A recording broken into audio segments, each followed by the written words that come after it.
Montha తుఫాన్ బాధిత రైతులకు తక్షణమే పంట నష్టపరిహారం ప్రతి రైతుకు ఎకరాకు 25,000 రూపాయలు అందించాలి.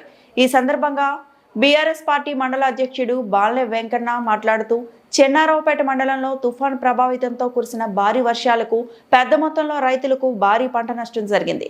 పత్తి, మొక్కజొన్న, వరి చేతికి అందివచ్చిన పంట వరదలో మునిగి నీళ్లపాలు అవడంతో రైతులు నష్టాల ఊబిలో కూరుకుపోయారు. ఈ పంటలపై ఇంతవరకు సర్వే చేయించి రైతుకు ధైర్యం కల్పించాల్సిన ప్రభుత్వం, స్థానిక ఎమ్మెల్యే, వ్యవసాయ అధికారులు రైతులను పట్టించుకోకపోవడం శోచనీయమని అన్నారు.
మరిన్ని అప్డేట్స్ కోసం మా ఛానల్ని సబ్స్క్రైబ్ చేయండి.